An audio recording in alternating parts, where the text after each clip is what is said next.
horário avançou bastante.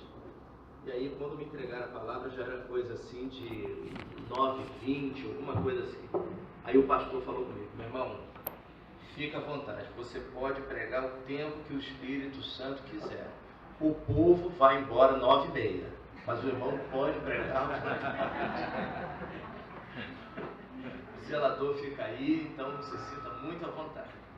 Eu quero dizer a vocês que é um privilégio grande estar aqui com os irmãos nesta noite e meditar sobre a reforma. É difícil falar depois do pastor Hidalgo e do pastor Leclerc, né? Depois que esses homens se colocaram aqui diante da igreja, é difícil acrescentar alguma coisa, mas a gente vai tentar. Esse movimento, irmãos, é um movimento extraordinário, não apenas pelos homens que estiveram à frente, como Lutero, Calvino e tantos outros. Esse movimento ele é extraordinário porque o centro desse movimento é Deus. Lutero, Calvino, Zwingli e todos os demais eram homens semelhantes a nós, sujeitos às mesmas paixões que nós, homens pecadores. Então, nosso objetivo aqui de maneira alguma é divinizar esses homens. Esses homens eram pessoas, seres humanos. Se você desse um beliscão no braço de Lutero ou de Calvino, ia sentir dor como a gente sente. Mas Deus, por misericórdia e graça, aprove ao Senhor usar a vida desses homens de maneira extraordinária. Lutero, por exemplo, ele é alvo de uma profecia. A reforma, sua data oficial, 1517, mas em 1415, quando John Hus estava sendo queimado vivo, ele fez uma profecia. Não sei se vocês sabem. A profecia dele diz o seguinte: hoje vocês estão queimando, quem se lembra? Um ganso. Mas daqui a 100 anos, Deus vai levantar um cisne e vocês não vão colocar as mãos nele. E ele estava fazendo uma profecia sobre Lutero. Um outro que foi alvo de uma profecia também foi o maior pregador batista, Charles Haddon Spurgeon. Spurgeon foi pregador, e durante o seu tempo de ministério batizou mais de 30.000 pessoas. Há registros de que um grupo de rapazes foram até a igreja consertar o som da igreja, e enquanto Spurgeon estava falando para testar o som da igreja, esses 3 rapazes que foram lá para consertar, eles se arrependeram e creram em Jesus. Era uma coisa assim extraordinária. Quando Spurgeon tinha 6 anos de idade e estava andando na casa brincando com as outras crianças, um missionário que estava visitando a família reuniu a família e falou: olha, eu estou tendo impressões tremendas sobre a vida deste menino. Esse menino, Spurgeon, tinha 6 anos, ele vai se converter a Cristo. Esse menino vai pregar o evangelho a milhares de pessoas. E quando ele estiver na catedral tal, ele vai cantar o hino tal. Disse quando ele estaria nessa catedral pela primeira vez e qual hino seria cantado no início do culto. Isso anos antes. Tudo isso aconteceu na história de Spurgeon, e como eu disse a vocês, batizou ao longo da vida mais de 30.000 pessoas. Uma coisa assim extraordinária. Um calvinista roxo e ao mesmo tempo um dos maiores evangelistas de toda a história batista. A história de Lutero, ela começa não quando ele afixa as 95 teses, mas ela começa um pouco antes, porque a gente só consegue saber que 2 e 2 não dá 5, porque nós sabemos que 2 mais 2 é igual a 4. Então, para ele afixar no dia 31 de outubro as 95 teses lá no castelo, na igreja do castelo de Wittenberg, alguma coisa havia acontecido em seu coração. Alguma coisa Lutero vinha percebendo das suas exposições de Salmos, Romanos, Hebreus, Gálatas. Ele vinha percebendo a questão do Evangelho. Quando começou essas ministrações, já era doutor em teologia, mestre em artes na época e doutor em teologia. E a matéria dele não era teologia sistemática nem teologia bíblica, era a exposição dos livros bíblicos. Então Lutero trabalhava com os livros bíblicos, tinha uma habilidade tremenda e estudou e pregou vários livros da Bíblia para os seus alunos. Lutero tinha uma crise com um texto bíblico. Abre lá, Romanos capítulo 1. Romanos, capítulo 1, verso 16 e 17. Rafael, você não esquece que tem uma dívida para pagar com você, meu irmão. Romanos, capítulo 1, versos 16 e 17. Lutero tinha uma crise com o verso de número 17. Ele vai para o convento em determinadas, várias razões, há uma discussão tremenda sobre isso, mas a verdade é que Lutero tinha uma crise e precisava resolver essa crise, e essa crise era com Deus. E a entrada para o mosteiro é uma das tentativas de se resolver essa crise, porque Lutero entende que a justiça de Deus em algum momento da história vai pegá-lo, porque ele não consegue encontrar um Deus de graça, um Deus de misericórdia, então ele vai em busca desse Deus misericordioso. Eles estão vivendo em uma sociedade que é diferente da nossa. A nossa sociedade é antropocêntrica, centrada no homem. Eles estão vivendo uma sociedade teocêntrica. Hoje, se você chegar no centro do Rio de Janeiro, na Praça 15, em qualquer lugar do centro do Rio de Janeiro, e você der um grito, Deus! As pessoas vão rir de nós. Porque não é mais uma sociedade teocêntrica. Eu cresci ouvindo Fanini dizendo que o maior centro evangelístico, o maior local, o maior ponto evangelístico era as Barcas, porque durante 5 minutos saíram dali 2.000 pessoas. Hoje é proibido pregar ali sem autorização.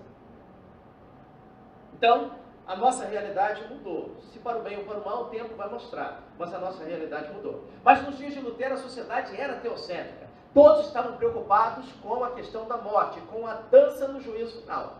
Então, se você chegasse numa esquina daquela e gritasse Deus, todo mundo parava para ouvir, porque todos estavam preocupados.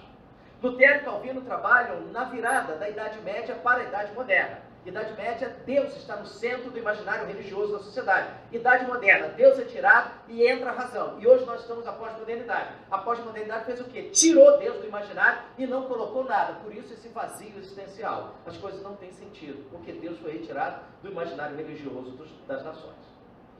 Lutero, olhando para esse texto de Romanos 1,17, ele entende então que a justiça de Deus em algum momento vai arrebentá-lo porque ele não se sente perdoado. Ou o arrependimento que ele apresenta não agrada a Deus, ele não consegue encontrar um Deus de misericórdia. Por quê? Ele entende que essa justiça de Romanos 1,17 é uma justiça ativa. Esse era o entendimento dele. Os anos se passaram, inúmeras leituras desse mesmo texto, ele vai confessar no final da vida, ele percebe que essa justiça não é ativa, ele não é salvo pelo que ele faz. Essa justiça é uma justiça passiva, é uma justiça que nós nos apropriamos, que o apóstolo Paulo vai dizer que é creditada na nossa conta a partir daquilo que Jesus fez na cruz do Calvário.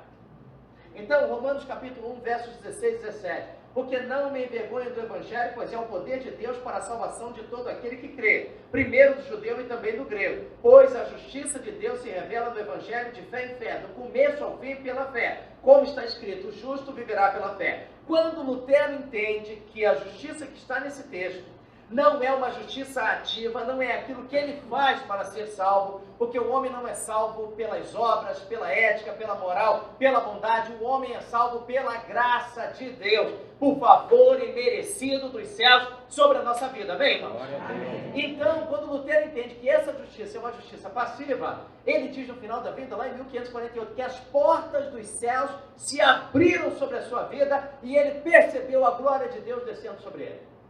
Porque ele entendeu que essa salvação não era fruto da sua bondade, da sua generosidade, da sua ética, da sua moral, de nada. Era obra da graça de Deus. O que nós contribuímos na salvação? Nós entramos com o pecado e Deus entra com a sua graça que nos perdoa completamente. E nós somos salvos pela graça de Jesus Cristo. O que é graça? Favor imerecido, que eu não mereço, que o assassino não merece, que aquele que é bondoso na sociedade não merece, que o traficante não merece, que aquele que pratica o bullying, seja lá o que for, nenhum de nós merece essa graça. Graça é favor imerecido. Mas eu gostaria de apontar na vida de Lutero, dentre os vários assuntos, Lutero, a sua obra completa. Se você tiver interesse em ler, ela custa 4.000 euros. Cada euro, vamos colocar aí R$4, custa R$16.000. Isso sem frete, porque vai vir da Alemanha. São 100 volumes, todos em alemão. Quantas páginas? 56.000 páginas. Você consegue crer nisso? Que um homem em 30 anos numa época em que não havia informática, não havia máquina de escrever, não havia nada disso. Esse homem consegue falar, consegue pregar, produzindo material que somado dá hoje 56 mil páginas. Um biógrafo de Lutero disse que se alguém escrevesse toda a obra de Lutero à mão, para escrever e copiar toda a produção literária de Lutero, essa pessoa teria que trabalhar 8 horas por dia, todos os dias, sem uma folga, sem um feriado. 8 horas por dia, durante 10 anos, para conseguir escrever, copiar tudo que Lutero produziu. Então, é uma genialidade. Apenas uma observação: quando a gente quer estudar Lutero, irmãos, é uma dica. Se você tiver interesse em ler a biografia, a teologia, tenha cuidado, porque existe um mau hábito na teologia. Qual é o mau hábito? Se você pegar um material sobre Lutero, escrito por alguém que é admirador de Calvino, por um calvinista, ele faz Lutero virar um calvinista.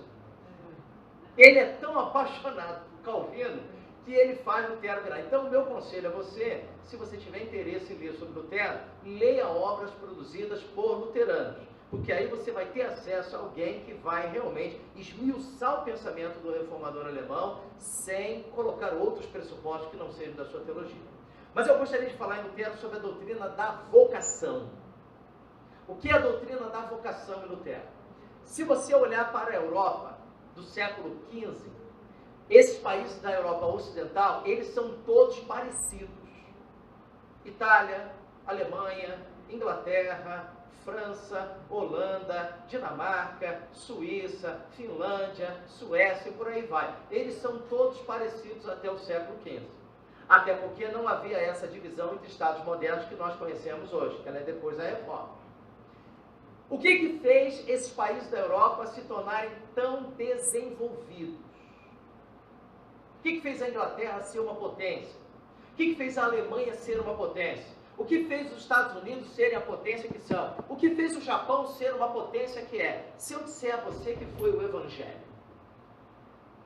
você vai acreditar em mim? Qual foi a doutrina mais importante que os reformadores pregaram? Em primeiro lugar, a justificação pela fé. De que o homem é salvo única e exclusivamente pela fé em Cristo, e isso não é obra alguma humana, é obra da graça de Deus, porque tanto a salvação quanto o arrependimento são dons de Deus. Qual foi o segundo assunto que eles mais enfatizaram? O segundo assunto que mais foi enfatizado foi a doutrina da vocação, tanto em Lutero quanto em Calvino.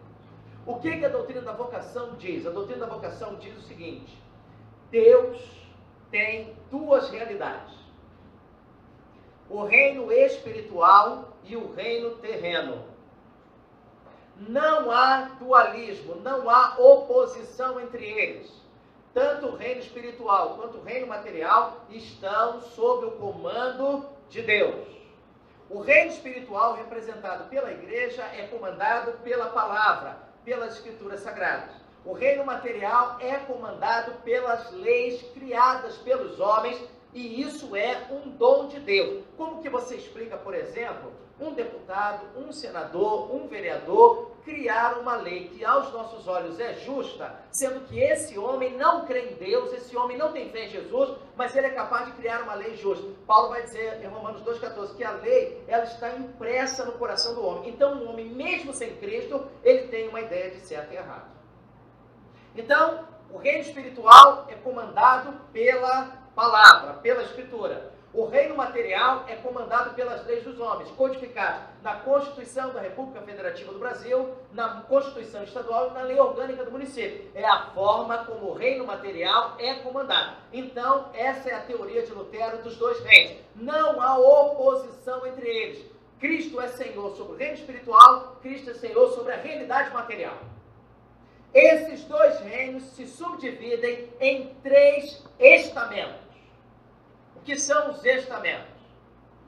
Você tem a igreja, você tem o Estado e você tem a sociedade. Deus deixou sobre a terra 3 instituições. Deus deixou sobre a terra a família, Deus deixou sobre a terra o Estado, que é uma criação de Deus, e Deus deixou sobre a terra a igreja. As três instituições são instituições criadas por Deus. A família, através de Adão e Eva, o Estado, representado em Gênesis, de maneira ainda embrionária. Paulo vai falar sobre isso em Romanos 13, que a gente vai ler. Mas de maneira embrionária. Você se lembra quando Adão e Eva foram expulsos do paraíso? O que aconteceu para que eles não voltassem e tivessem acesso à árvore da vida? O que aconteceu? Foi colocada uma espada flamejante. Eles tiveram acesso à árvore do conhecimento do bem e do mal. Mas eles não tiveram acesso à árvore da vida. Crê-se que se eles tivessem acesso à árvore da vida, nós ficaríamos nessa condição de pecadores ad eterno. Então, Deus limitou o acesso deles ao paraíso e o acesso deles à árvore da vida. Através de que forma? Através de uma espada flamejante que protegia o jardim e não permitia com que eles voltassem. Paulo, em Romanos capítulo 13, que a gente vai ler lá, vamos lá, Romanos capítulo 13, de 1 a 7. Paulo vai falar que Deus deu ao Estado a espada. E a espada não é para fazer a barba dos homens, nem depilar as mulheres. A espada é um poder repressor. O Estado, ele é frio. Ele é repressor do mal. E ele foi instituído por Deus. Isso não quer dizer que seja Deus que Deus esteja por trás da presença de Temer no governo, ou Deus escolheu a Dilma. Não é essa a questão. Deus colocou esta instituição sobre a face da terra. É lógico, eles estão debaixo de uma soberania divina. Mas a ideia aqui não é de um governante, de A, B, C ou D, mas a ideia do Estado. Esse ente que todos nós somos submissos a ele. Esse Estado, segundo Paulo, Romanos 13, 1 a 7, foi criado por Deus. Todos devem sujeitar-se a autoridades do governo. Pois não há autoridade que não venha de Deus, e as que existem foram ordenadas por ele. Por isso, quem recusa sujeitar-se à autoridade, opõe-se à ordem de Deus, e os que fazem isso trarão condenação sobre si mesmos. Amém, irmãos? Amém. Então nós não devemos desobedecer à autoridade. Amém? Então, se a autoridade em Brasília votar o casamento gay, nós devemos fazer. Amém? Ué, mas vocês disseram para mim que tem que respeitar a autoridade? Eu agora não entendi. Mas é a Bíblia. Agora vocês me deixaram confuso, porque eu perguntei se nós devemos respeitar a autoridade. Vocês disseram que sim. Aí eu falei que a autoridade aprovou o casamento gay. Aí nós vamos desobedecer? Não, gente, a gente tem que obedecer. Peraí, por que nós podemos, e eu iria mais longe, por que nós devemos obedecer? Devemos desobedecer? Por quê? Me dê um motivo. Tente entender. Calvino vai trabalhar com o direito de se resistir ao Estado. É interessante a genialidade desse homem. Isso está quase acontecendo no Brasil. E ele escreveu sobre isso há 500 anos atrás. Então é uma coisa assim impressionante. Ele escreveu sobre o direito de resistir ao Estado. A gente lê a passagem de Romanos, Paulo diz que nós devemos respeitar as autoridades constituídas. Amém. Doutrina da vocação. O Estado foi instituído por Deus. Família, o Estado e a Igreja. 3 instituições divinas sobre a face da terra. Mas aí, em que situação eu poderia desobedecer aquilo que Paulo escreveu aqui em Romanos? Ele escreveu que eu devo sujeitar a autoridade. Mas existiria um momento em que eu não posso ou não devo seguir essa orientação de Paulo? Em que situação? Em 2 situações. Primeira situação. Se o Estado exigir que nós façamos alguma coisa que a Bíblia, quem completa? Que a Bíblia condena. Então, se a autoridade exigir que nós façamos alguma coisa que a Bíblia condena, nós estamos livres para desobedecer. Segunda situação. Se o Estado proibir alguma coisa que a Bíblia ordena, nós devemos desobedecer. Pastor, me mostra a base bíblica disso. É só você lembrar. Sadraque, Mesaque e Abednego estavam lá na Babilônia, subjugados por Nabucodonosor. Ele fez uma estátua que eles deveriam adorar aquela estátua. Qual foi a reação deles? Eles disseram que não iriam adorar aquela estátua. O que Nabucodonosor fez? Jogou Sadraque, Mesaque e Abednego dentro da fornalha, e os homens que levavam eles morreram queimados antes de chegar lá. Eles andaram pelo fogo. Havia um quarto homem que, segundo a tradição cristã, é a pré-existência de Cristo, é a manifestação de Cristo no Antigo Testamento.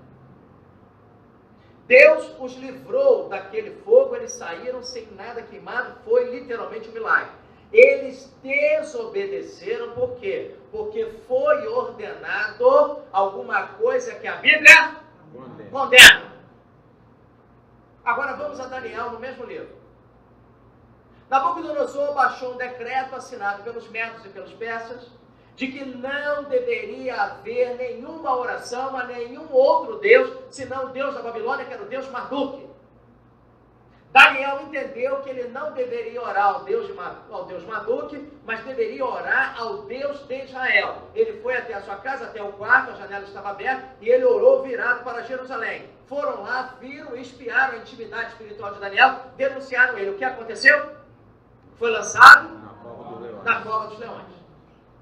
Foi dada uma ordem, representada pelo governo de Nabucodonosor, e ele desobedeceu, e Deus o honrou. Por quê? Porque o Estado exigiu alguma coisa que a Bíblia proíbe. Onde que ele foi parar? Na cova dos leões. Agora preste atenção que eu vou dizer nas duas preposições que eu vou usar. Deus nos livra na cova e não da cova. Entenderam? Vou repetir. Deus nos livra na cova dos leões. Deus não nos livra da cova dos leões. Então, se você está se sentindo dentro de uma cova, cercada por leões, no ambiente familiar, com um vizinho, no trabalho, seja lá onde for, isso não é novidade na história. Daniel também sentiu. Deus não nos livra da cova. Deus nos livra na cova. Esses dois casos mostram dois precedentes bíblicos de que nós não temos que obedecer pura e simplesmente o Estado. Existem duas realidades, a realidade espiritual e a realidade material. Nós somos cidadãos de duas pátrias ao mesmo tempo, da pátria celestial e da República Federativa do Brasil. Mas o nosso compromisso primeiro é com a pátria celestial, para depois ser com a República Federativa do Brasil. Então, se houver um conflito entre a orientação da República Federativa e a palavra de Deus, se contraria a palavra de Deus, nós estamos livres e abençoados por Deus para desobedecer. Amém, irmãos? Amém. O nosso compromisso primeiro é com a Escritura Sagrada. Os três estamentos: Estado, Igreja e Sociedade. Se alguém é funcionário público federal, se alguém é funcionário público estadual, se alguém é funcionário público municipal, essa pessoa trabalha e é sustentada no âmbito do Estado. Primeiro estamento definido por Lutero. Se essa pessoa trabalha numa igreja, eu, por exemplo, sou pastor de uma igreja, sou sustentado e honrado por essa igreja há 12 anos. Então eu estou no ambiente da eclesia, da igreja. É um outro estamento definido por Lutero. E o outro estamento, o terceiro, é a sociedade, onde está a família e onde está a iniciativa privada. Então, se alguém trabalha na iniciativa privada, essa pessoa está no âmbito da sociedade. Se ela trabalha para a igreja, ela está no âmbito da eclesia. Se ela trabalha para o Estado, ela está no âmbito do Estado. Todos esses estamentos, toda essa realidade está sob o comando de Cristo. Cristo é Senhor sobre o Estado. Cristo é Senhor sobre a sociedade. Cristo é Senhor e Salvador sobre a igreja. Não há nenhuma polegada, Não há sequer uma polegada no universo que Jesus não diga que está debaixo dos seus pés. Então, toda e qualquer polegada no universo está debaixo da autoridade de Cristo. Amém, irmãos? Amém. Vamos continuar o texto para nós encerrarmos essa parte.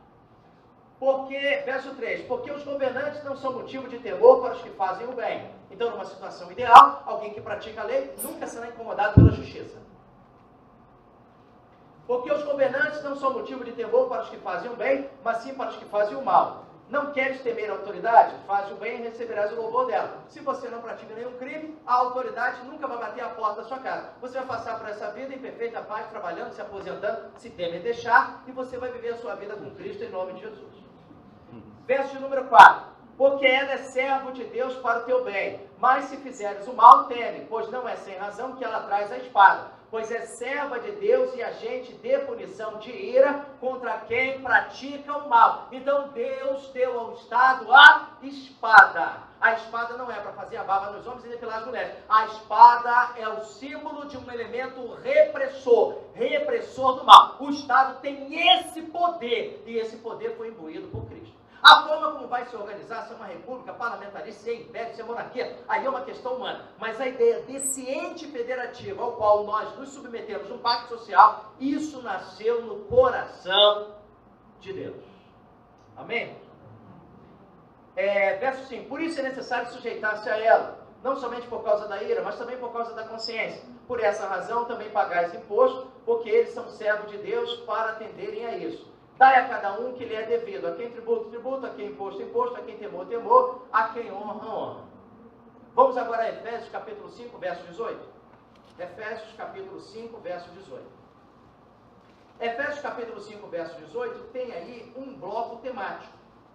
E a divisão em capítulos e versículos, às vezes, nos engana. Alguém lê para nós Efésios 5, 18, de 18 a 21. Alguém lê para nós, uma voz assim, bem bonita.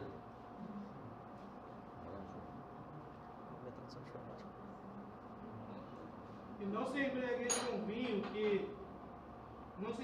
com vinho, que leva à libertinagem, mas deixa-se encher pelo Espírito, falando entre si com salmos e hinos e cânticos espirituais, cantando e louvando com o coração ao Senhor, dando graça constantemente a Deus, Pai, todas as coisas, em nome do nosso Senhor Jesus Cristo.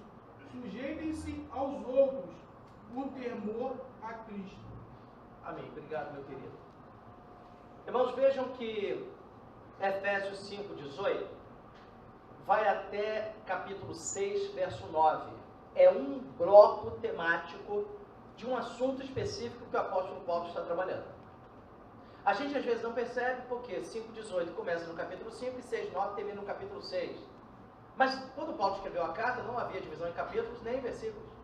Ele escreveu uma carta. Nós fizemos essa divisão para facilitar a leitura. Mas 5,18 até 6,9 é um bloco temático só. Ele começa falando sobre a questão do enchimento do Espírito. E esse enchimento do Espírito, a NVI traduziu muito bem. A NVI traduz assim: mas deixem-se encher pelo Espírito. Por quê? Porque a construção que está aqui é passiva e ativa ao mesmo tempo. Não sou eu que me encho, é o Espírito que me enche. Mas ao mesmo tempo quem permite esse enchimento sou eu. Então é uma construção ativa e passiva ao mesmo tempo. Eu sou ativo no sentido de permitir que isso aconteça. Mas eu sou passivo, porque não sou eu que me encho, é o Espírito que me enche. Esse encher-vos é a ideia de toda a comunidade. Deixem-se encher pelo Espírito. Então não há crente de primeiro grau, crente de segundo grau, crente de segunda classificação, de terceira, de quarta classificação. Há crentes, e todos os crentes têm acesso ao mesmo Espírito. E esse mesmo Espírito dá de beber a cada um de nós. Então o que há de diferente é o grau de maturidade na nossa carreira cristã. Um é mais maduro, tem mais experiência, mas não existe um crente de primeira classe e um crente de segunda, de terceira, de quarta, de quinta classe. Não existe isso na Bíblia. O que há crentes que têm acesso ao Espírito de Deus, vivendo fases, grau da maturidade cristã diferente. Esse enchimento do Espírito vai se revelar num comportamento individual. Que comportamento individual? Olha o que ele diz no verso 9. Falando entre vós com salmos, com hinos, com cânticos espirituais, cantando e louvando ao Senhor no coração, e sempre dando graças a Deus por... Sempre dando graças a Deus por... O que diz aí? Sempre dando graças a Deus por... Tem uma palavra aí, irmãos. T-U-D-O. Irmãos, dá graças a Deus por tudo. A gente consegue, irmãos, dar graças a Deus por tudo. Nós fomos ensinados na nossa ética, e o que se ensina no meio evangélico é uma ética tremendamente reducionista. Só há 5 pontos da ética: não roubar, não adulterar, não mentir, não transar com a namorada de casamento, se possível não se divorciar. Só que a ética cristã é muito mais do que isso. Mas vamos lá. Vamos pensar no amor ao próximo. A Bíblia ordena que nós devemos amar todas as pessoas, independente da cor, da raça, da situação econômica, da geografia onde mora, o emprego, se fala mais de um idioma, se tem nível superior, se viajou para o exterior. Amém, irmãos? Nós devemos amar o próximo. Amém? É o que Jesus nos ensina. Amém? Amém. Então vamos fazer um exercício nessa noite? Amém? Nós amamos Temer. Vamos lá? 1, 2, 3 e já. Nós amamos Temer. Teve gente que não falou. Pois irmãos, olha só. Que virá ainda. Esquece a corrupção, esquece a ladruagem. Pensa no ser humano que está com a veia entupida. E se morrer sem Cristo, ele irá para o inferno. E eu, como cristão, não posso deixar de amá-lo por causa das coisas que ele faz. Ou porque eu sou amante do PT ou da Dilma, seja de quem for, e não concordo com ele. Ou não sou amante da... mas também não concordo com ele. Eu, como cristão, eu tenho que orar para que ele seja... Não foi isso que Paulo ensinou, que nós devemos orar pelas autoridades constituídas? Quem de nós ora por Pezão? Pastor, eu até orei para ele morrer. Ele não me paga, então me morra. Então, irmãos, nós temos coragem de orar por Pezão? Nós temos coragem de orar por esse moço que está aí preso, um moço que tinha um futuro brilhante na política, Sérgio Cabral. Começou como menino do Rio e hoje está nessa desgraça que ele está vivendo. Nós temos que orar por esse cidadão. Carece da graça de Deus. Ah, mas ele fez muita coisa errada. Eu sei, e tem as coisas que a gente não sabe. Mas irmãos, a Bíblia não diz que nós devemos amar o próximo. Então como é que a gente não consegue amar? A gente deve amar, orar para o Pezão, para que ele se converta. A gente deve orar para o Cabral, para que ele se converta, que a prisão toque o coração dele, faça ele sofrer. Deus pode fazer isso também, tocar no coração dele, tirar toda a glória que ele tinha e levá-lo à conversão. Nós, irmãos, devemos orar por Jean Willis. Ah, pastor, como é que eu vou orar por aquela praga? Eu quero dizer para você que ele foi criado à imagem e semelhança de Deus. Ele possui uma dignidade intrínseca por ter sido criado à imagem e semelhança de Deus. E Deus, quando olha para nós, não olha para nós a partir de invólucro, ético, moral, nenhum deles. Ele olha para nós como seres humanos carentes da graça de Deus. E esses homens que estão lá, não obstante o poder que ocupam, o salário que tem, a corrupção, seja lá o que for, eles carecem da graça de Deus. E o apóstolo Paulo ensinou que nós deveríamos orar pelas autoridades constituídas. Mas pastor, eles nos aborrecem, eles nos decepcionam. Eu não vou orar! Você está desobedecendo a Bíblia. Porque a Bíblia diz que nós devemos orar pelas autoridades constituídas, independente desses políticos brasileiros serem um show de frustração para nós, porque é golpe, é roubo de tudo quanto é lado. Todo dia sai uma notícia.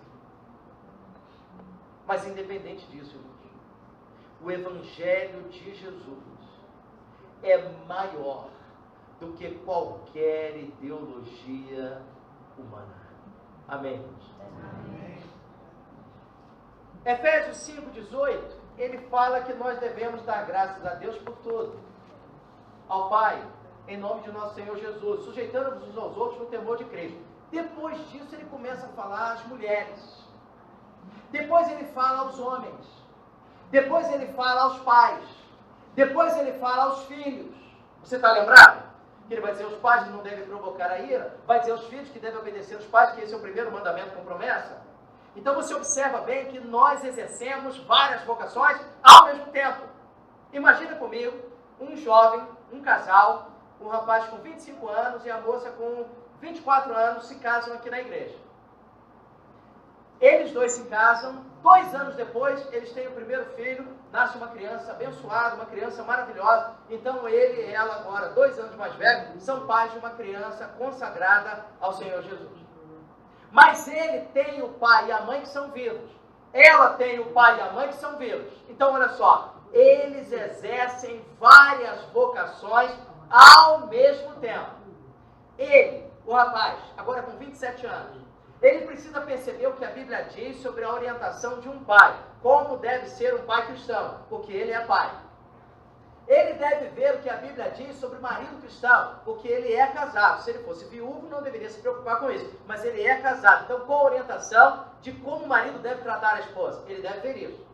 Ele deve ver a orientação bíblica de como ele deve se comportar como filho, porque o pai e a mãe ainda estão vivos. Então, olha só, ele exerce 3 vocações ao mesmo tempo. Ele é marido, ao mesmo tempo que ele é pai, ao mesmo tempo que ele é filho. Mas aí ele também montou um negócio próprio. Então ele também é patrão. Qual a orientação bíblica para o patrão? Ou então ele não é patrão, ele é funcionário. Qual a orientação bíblica para um funcionário cristão? Então ele exerce várias vocações ao mesmo tempo. Isso no tratamento secular. Tem ainda os cargos que ele exerce na igreja. Então se ele é diretor de evangelismo, como deve ser o trabalho de um diretor de evangelismo? Se ele cuida da ação social, como deve ser a ação social da igreja? Se ele é diretor de patrimônio, como ele deve organizar o patrimônio da igreja para que esse patrimônio dure o máximo possível? Então nós exercemos várias vocações ao mesmo tempo. Deus nos capacitou para exercermos várias vocações ao mesmo tempo. Por isso que Paulo vai dizer aqui, ele fala para as mulheres, ele fala para os maridos, ele fala para os pais, ele fala para os filhos e ele fala também para os patrões e para os funcionários. Capítulo 6, vamos dar uma olhada lá? No verso de número 9. Perdão, verso 5. Capítulo 6, verso 5. Vós o quê? Escravos. Vamos trocar? Vamos atualizar? Vós funcionários. Vossos funcionários, obedecei os vossos patrões deste mundo com temor e tremor, com sinceridade de coração, assim como a Cristo. Não servindo só quando observados. O crente faz o quê, irmãos? O crente sai no horário da manhã, que deveria estar na oficina trabalhando, ele vai para o banheiro fingindo que está fazendo as suas necessidades para ler o Salmo 23. Isso está errado, irmão. Ele foi contratado para trabalhar 44 horas por semana. Ele assinou um contrato. Ele se comprometeu a trabalhar 44 horas por semana e receber o devido salário por essas 44 horas semanais. Então, se ele se comprometeu com 44 horas semanais, ele não pode sair da oficina onde ele trabalha ou do lugar onde ele atende e ir para um lugar separado para orar por alguém que está sofrendo, quando ele, na verdade, deveria estar trabalhando. Não pode fazer isso, porque isso vai circular no ambiente de trabalho e a turma daqui a pouco vai começar a botar apelido nele de que ele não gosta de trabalhar. E nós devemos evangelizar, nós devemos apresentar o Evangelho, se necessário for, usarmos palavras. As pessoas precisam olhar para nós e perceber que nós agimos de maneira diferente. Mas vamos lá. Um crente e um não crente trabalhando juntos numa empresa. O crente chega às 8 horas da manhã. O não crente também chega às 8 horas da manhã. O crente não se envolve com fofoca. O não crente também não se envolve com fofoca. O crente nunca coloca o bombril. O que é o bombril? É o atestado sem estar doente. Porque ele entende que não deve fazer isso. Esse não crente também é honesto. E ele também não coloca o bombril, não coloca o atestado sem estar doente. Esse crente aqui é tremendamente assíduo ao seu trabalho. Ele não falta. Mas esse não crente que é ateu também não falta. Esse crente procura cumprir as determinações da empresa dentro do horário de trabalho. Esse não crente também procura cumprir dentro da determinação do horário de trabalho. Qual a diferença entre eles? Qual a diferença entre eles? Exatamente. Quem falou? Meu irmão, o irmão acertou. Do ponto de vista ético, irmãos, não existe nenhuma diferença entre eles. Você já conviveu, já experimentou ter amizade de uma pessoa não crente, tremendamente correta em tudo que faz? Eu já convivi, irmãos, com pessoas não crentes de uma ética fora do comum, principalmente pessoas de mais idade, criadas no interior do estado, pessoas acostumadas a trabalhar, pessoas honestas, não tem nenhum interesse por religião, mas tem um comportamento ético tremendo. Então, esse crente que é tremendamente ético, que cumpre os seus deveres, que age com honestidade, que não se envolve com fofoca, esse não crente também age com honestidade, também não se envolve com fofoca, também não chega atrasado, também não falta. A diferença entre eles não está no comportamento. O crente, esse crente não fala palavrão, esse não crente também não fala palavrão. A diferença entre eles é Cristo. Existe no crente uma esperança que não há no não crente. E é por isso que Pedro diz para nós respondermos com mansidão a razão da esperança que há em nós. Vamos lá, irmãos. Vamos pensar mais sobre o doutrina da vocação. Alguém aqui na igreja está com um problema grave de gastrite. E está indo ao médico, já foi ao médico, 2, não conseguiu resolver o problema. Aí, conversando com uma pessoa aqui na igreja, olha, eu soube que tem um médico lá em Alcântara, o nome dele é tal, e ele é um médico muito bom, rapaz. Dá uma ligada para lá, vê se você marca uma consulta. Eu ouvi dizer que é um médico muito bom. E essa pessoa crente vai lá, procura esse médico, marca uma consulta, faz lá o primeiro exame, depois faz o segundo exame, recebe o medicamento, 1 ano depois está curado da enfermidade. Aí esse crente, como eu conversa com outro irmão que indicou, falou, rapaz, olha, eu quero te agradecer. Você me fez a indicação daquele médico, sem você conhecer, mas você ouviu falar, e eu fui lá, rapaz, fiz tratamento com ele durante 1 ano. Não é que o camarada me colocou bom, rapaz, eu estou tomando mais remédio, não sinto mais dor alguma. Eu vou fazer o seguinte, eu vou falar com o pastor que eu quero trazer esse médico, eu quero convidar ele para vir aqui visitar a igreja, e eu quero agradecer pela vida dele, porque ele foi uma bênção na minha vida. E quem sabe, ele não ouve aqui o evangelho e pode se converter. Aí o outro irmão mexe assim com a cabeça. Rapaz, você tem certeza que quer convidar ele aqui na igreja para agradecer pela vida dele? Eu vou dar testemunho, rapaz. Deus usou a vida desse homem. Mas tem um probleminha. Qual o problema, rapaz? Ele é gay e pai de santo.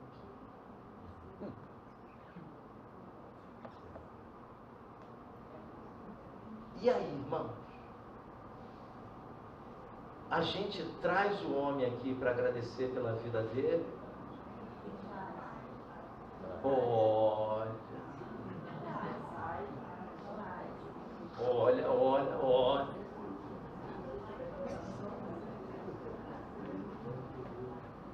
A gente traz ou não traz?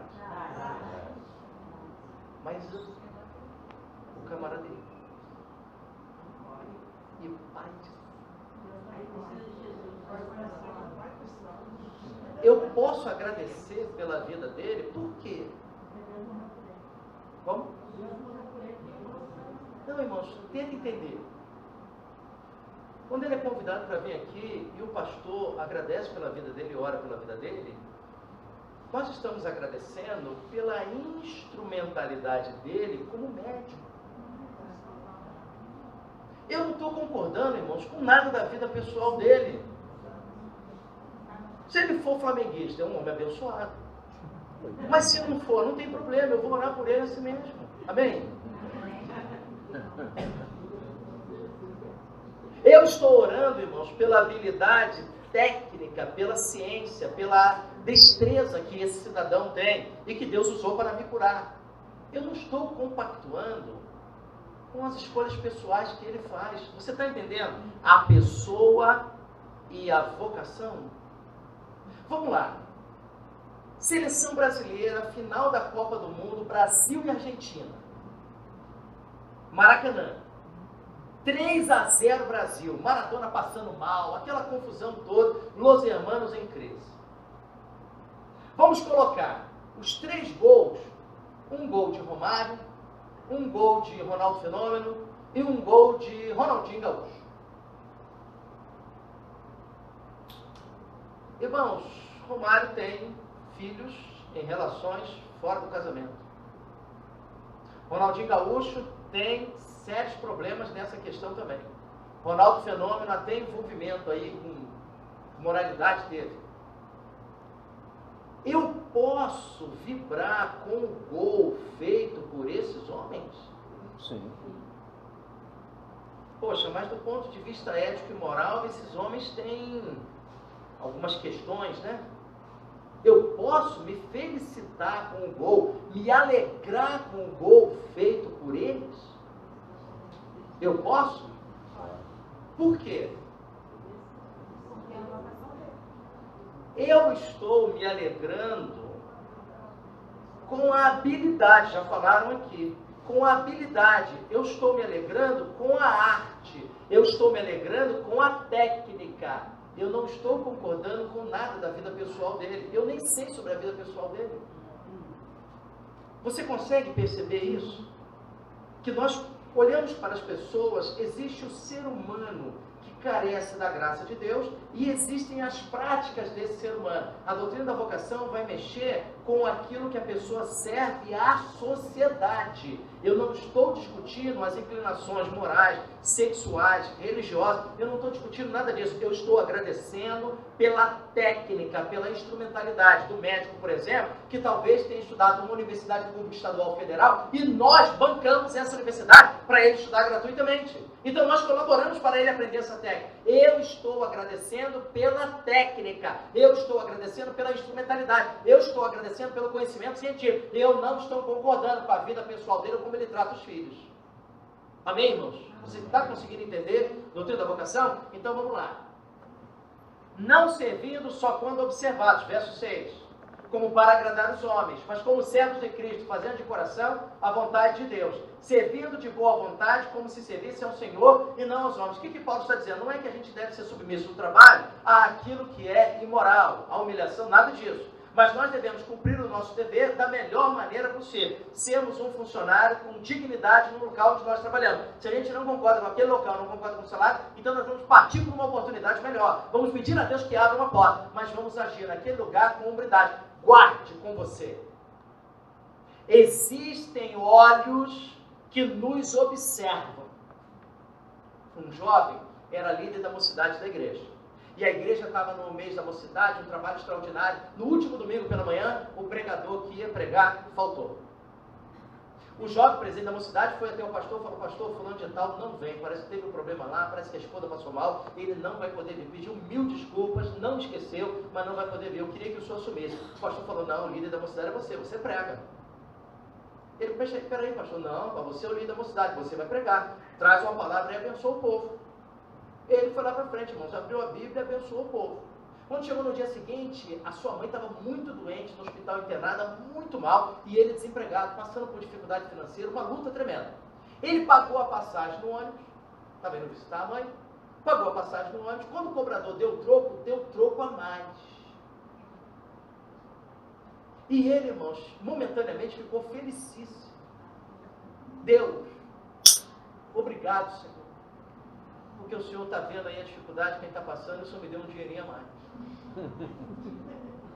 O ônibus foi andando e o Espírito falou ao coração dele e falou: não, Senhor, eu estou errado. Esse dinheiro não é meu, esse cobrador errou no troco e ele vai pagar do bolso dele. E ele é um trabalhador, Senhor, que não tem dinheiro, está aí na luta. Ele voltou lá: cobrador, eu vim aqui porque o Senhor errou no troco. Ele disse: não, eu não errei não. Errou sim, o Senhor me deu dinheiro a mais, o Senhor errou no troco. Ele disse: não, eu não errei no troco não, filho. Ontem de manhã, eu estive na sua igreja e eu ouvi o seu sermão sobre honestidade. E eu queria saber se você vive o que você prega. Irmãos, existem olhos que nos observam.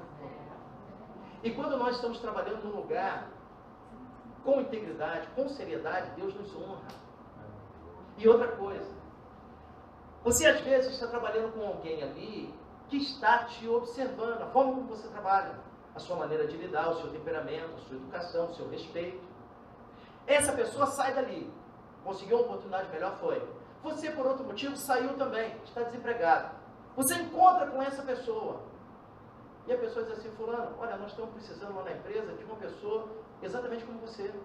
Rapaz, eu me lembro da forma como você trabalha. Olha, eu vou ter grande orgulho de indicar você, porque você é sério no que você faz. Te indica lá, você entra e começa a trabalhar. Por que você entrou lá? Porque essa pessoa trabalhou com você, viu a sua maneira de agir, o seu comportamento. Guarde com você, ninguém trabalha para os outros. Nós sempre trabalhamos para nós mesmos. Nós iremos colher o resultado de um trabalho bem feito ou de um trabalho mal feito. Então, onde você estiver, trabalhe da melhor maneira possível. Irmão, eu sou pastor. O que eu entendo diante de Deus? Que eu tenho que ser o primeiro a chegar no domingo. Então o culto começa às 9, eu chego às 7h30. E eu tenho que ser o último a sair. O culto termina às 8h20, eu saio às 10. Ou seja, eu tenho que cumprir isso que o apóstolo Paulo está falando na minha vida. Porque a minha vocação está ligada à minha profissão. Então eu tenho que dar exemplo de um trabalhador para a minha comunidade. Hoje de manhã às 6h30 já estava de pé, às 7 horas tinha que estar no time de futebol aqui pregando. Depois às 11 horas na igreja para cuidar de obra. 3 horas da tarde, discipulado com 2 jovens da igreja. E hoje, 7 horas da noite aqui. Ou seja, você tem que viver aquilo que você prega. Você tem que fazer o seu trabalho da melhor maneira possível. Para a glória de Deus. Porque existem olhos que nos observam. Aí vamos lá, orientação para os patrões. Verso número 9. E vós, senhores, fazei o mesmo para com eles, deixando de ameaçá-los e sabendo que o Senhor, que é Senhor tanto deles como vós, está no céu e não faz diferença entre as pessoas. O que Lutero entende? Que nós exercemos várias vocações ao mesmo tempo. Você pode ser patrão, você pode ser empregado, você pode ser funcionário público ou funcionário da iniciativa privada, casado, solteiro, ter filho ou não, pode ser viúvo. Todas essas realidades estão dentro da ordenação de Deus para a criação. E nós devemos exercer da melhor maneira possível, porque não estamos fazendo para os homens. Em última instância, estamos fazendo para Deus. O último texto dessa noite, Lucas capítulo 3.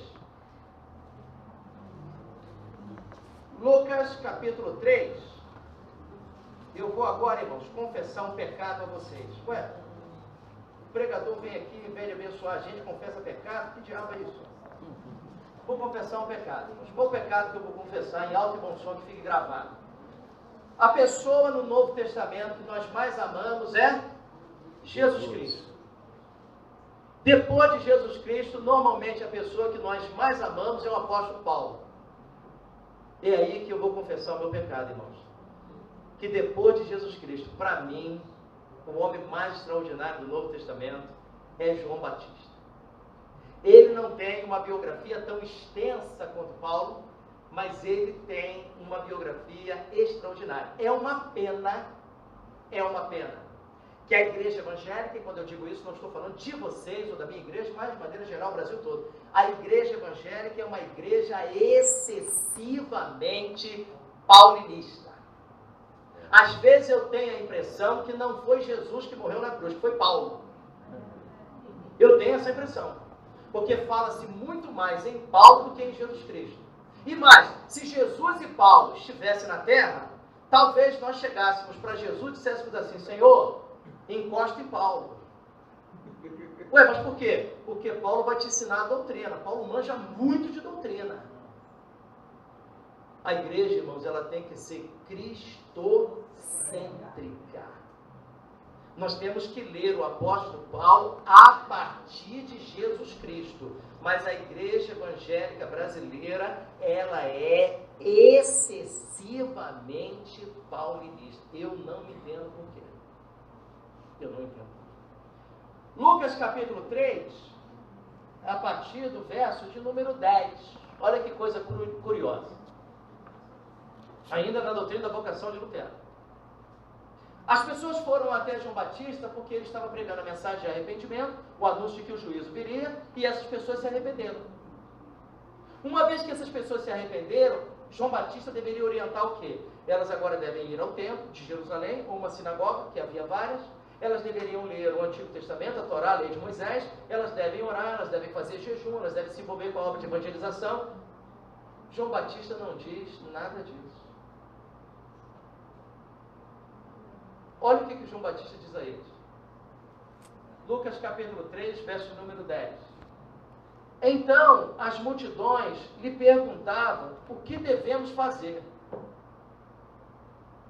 Eles se arrependeram, o arrependimento é dádiva de Deus, creram em Jesus. O que a gente faz agora que a gente é salvo? Ou seja, ninguém é salvo num vácuo ético.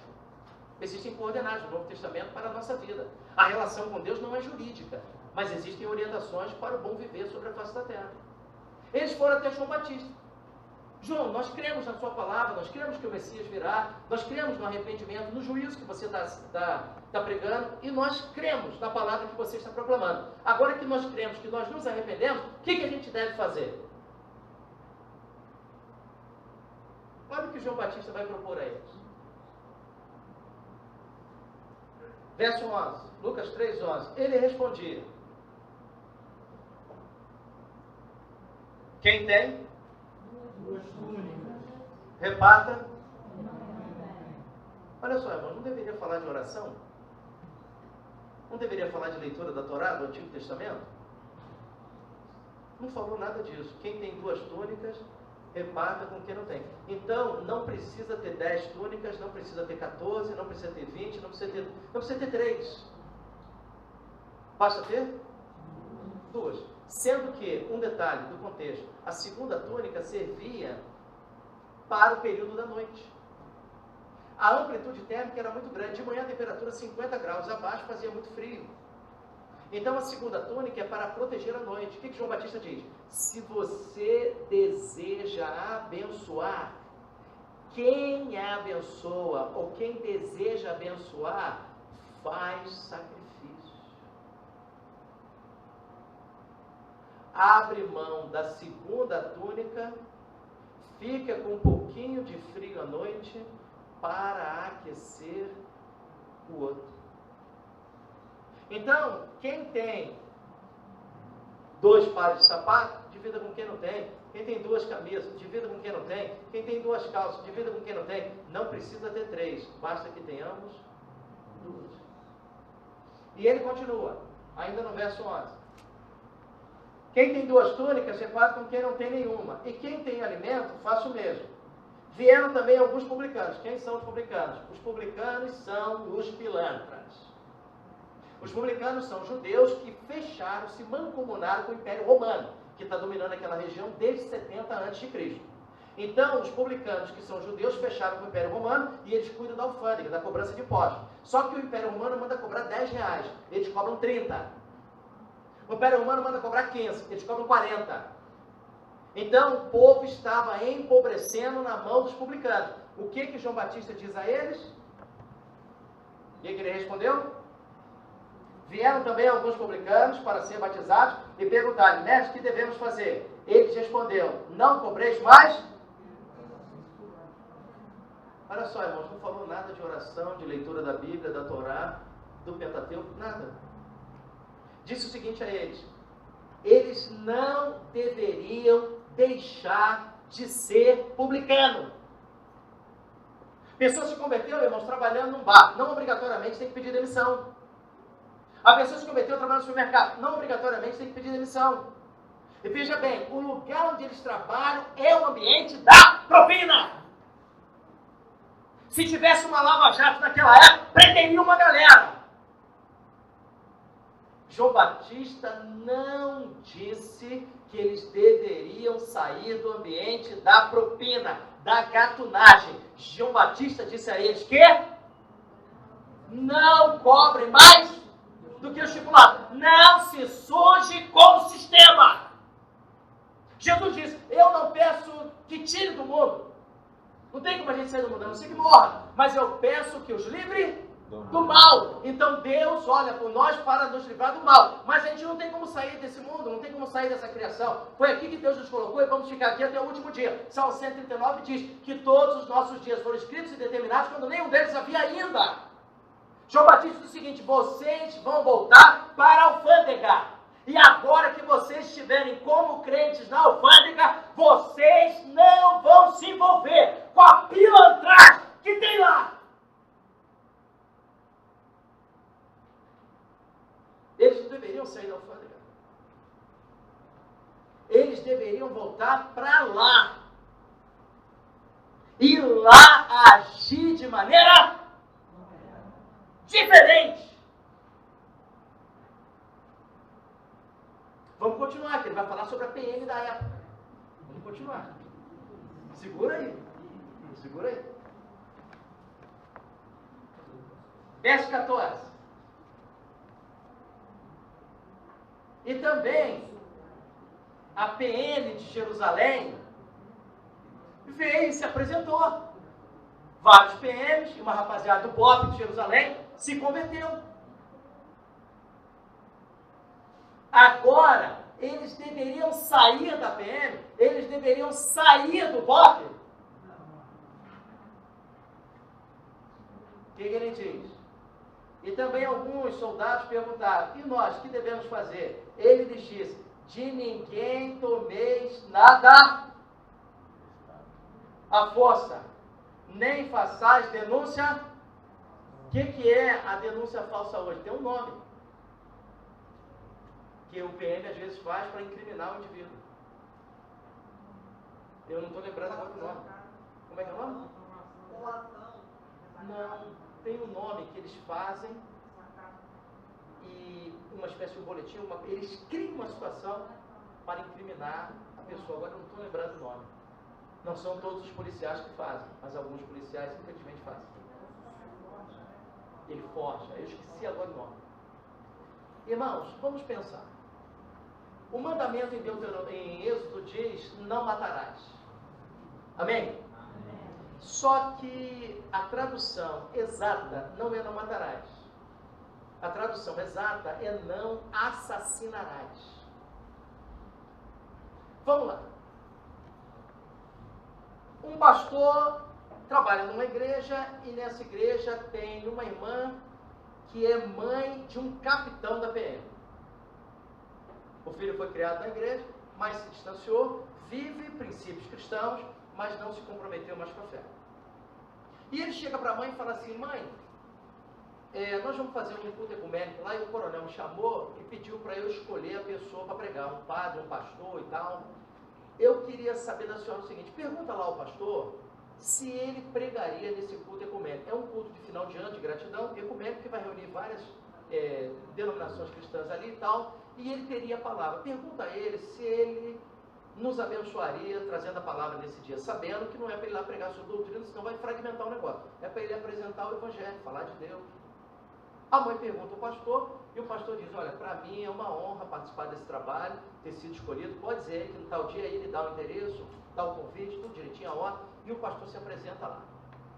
Quando o pastor pega a palavra, o pastor de posse da Bíblia ali, a tropa toda reunida, 500 homens, o tema do sermão do pastor é: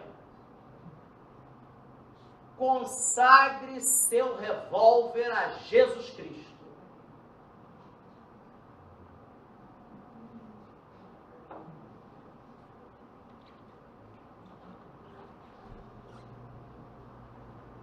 Amém?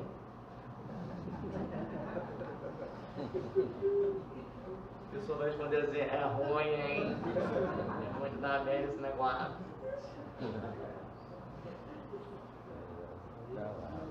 Irmãos, aquele revólver, primeira coisa, ele é lícito. Ele não roubou aquela arma. Aquela arma foi dada pelo Estado. Olha o que nós conversamos no início. Ele não está na esfera da eclesia, ele não está na esfera da iniciativa privada, mas ele está na esfera do... Olha, que nós já estudamos. Deus deu ao Estado a espada, que é repressora do mal. Se ele é alvejado, ao entrar em algum lugar, comunidade, rua, seja lá o que for, beco sem saída, se ele é alvejado e a lei o ampara se defender, e nessa defesa ele mata alguém, ele matou, mas ele não cometeu assassinato.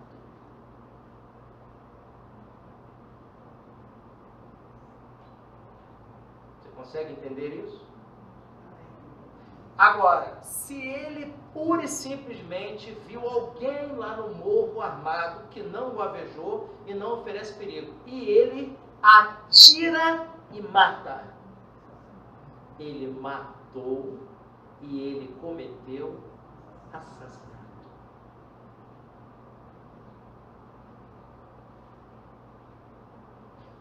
Um crente está trabalhando na fronteira do Brasil, na Amazônia. E o Brasil, de repente, é invadido por uma nação que faz fronteira com o Brasil. E esse crente que está ali trabalhando como sargento, como cabo, como soldado, ele recebe ordens para conter a invasão. Ele atira nos invasores que entraram em solo brasileiro sem permissão, que estão armados. Ele matou, mas ele não cometeu assassinato, porque ele está amparado pela lei. Você consegue entender isso? Um juiz no tribunal, alguém cometeu um crime e ele emite a sentença. A sentença tem que estar exata de acordo com a criminologia do caso, nem mais nem menos. Ele então emite a sentença de que o indivíduo vai ficar recluso 12 anos, 6 meses e 21 dias e vai pagar uma multa de R$400. Meses depois, esse juiz está dentro desse presídio, sem ser reconhecido, e ele está lá evangelizando o camarada que ele deu a pena para estar lá. Vocês acham que ele pode fazer isso ou não? Ou ele está sendo hipócrita? Por que ele pode? Porque ele adianta a gente como cristão e na lei do trabalho dele como trabalho. Exatamente. Está vendo como é fácil entender? Ali ele estava exercendo uma vocação como magistrado, que foi ordenado por Deus para a preservação do bem e para a punição do mal. Ele cometeu um crime. Então não é o cidadão cristão que está condenando ele, é o Estado quem está condenando ele, por ter infringido a lei. Quando esse juiz, despido da toga, está dentro do presídio evangelizando e o camarada não lembra que foi ele e está ali entregando folheto e olhando por ele, ele não está ali como juiz. Ele está ali como cristão. Por quê? Nós exercemos várias vocações ao mesmo tempo. Isso tem que ficar claro, irmãos, para nós entendermos. Ele é juiz, ele é pai, ele é marido, ele é filho, ele é crente, ele é diretor de evangelismo na igreja, ele exerce várias vocações ao mesmo tempo. No momento em que ele está com a toga, ali ele decretou a pena porque o indivíduo infringiu a lei. Não é ele que está mandando o camarada para a prisão. É a infração exigindo a condenação. Quando ele está lá dentro, ele está como irmão. Jesus disse que nós devemos dar a face. Se alguém bater no nosso, nós devemos dar a outra. Então, vamos lá. Um PM, se um infrator der um tapa na cara dele, ele deve oferecer a outra? Não? Ué, mas Jesus não disse que a gente deve oferecer a outra? Nós devemos oferecer a outra como crentes em Cristo, não no exercício da função estatal. No exercício da função estatal, nós estamos cumprindo a lei, a norma. O Estado é frio para punir o mal.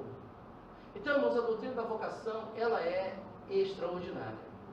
Porque faz a gente entender a estrutura da sociedade a partir daquilo que Lutero escreveu há 500 anos atrás. Você quer ver uma coisa? Antes de Lutero, não havia escola pública na Alemanha. As meninas, as pessoas do sexo feminino, não eram alfabetizadas.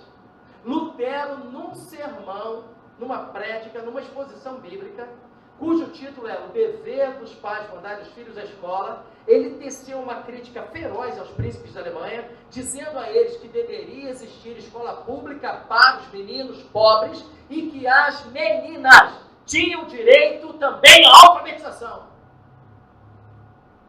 Olha a influência que a igreja pode exercer na sociedade. Olha como nós podemos abençoar, propor, não só criticar a sociedade, irmãos, mas nós podemos propor ideias. Isso foi proposto do púlpito e isso prevaleceu na história e chegou até nós. Para a gente concluir, vamos terminar essa leitura. E também alguns soldados perguntaram, verso 14, nós que devemos fazer? Ele lhes disse, de ninguém tomeis nada à força, não façais denúncia falsa e contentai-vos com o vosso salário. Quando nós recebemos o nosso salário, nós demonstramos a nossa espiritualidade. Se você recebe o seu salário, seja qual for, e você começa a murmurar, você não está sendo grato a Deus por todas as coisas. Se você está insatisfeito, então lute por um salário melhor. Mas o pecado da murmuração trouxe derrota a Israel durante o período que peregrinava no deserto. O livro de Números mostra lá quantas vezes sofreram o pecado da derrota. Irmãos, a vida de reclamação é vida de derrotado. E é o pecado que mais dá prazer à carne. Não existe coisa mais gostosa na vida do que reclamar. Fala a verdade. Reclamar do pastor, reclamar do marido, reclamar dos filhos, reclamar da mulher, reclamar do patrão, reclamar do vizinho, reclamar daquele cunhado que chega na sua casa, bota o pé na mesa.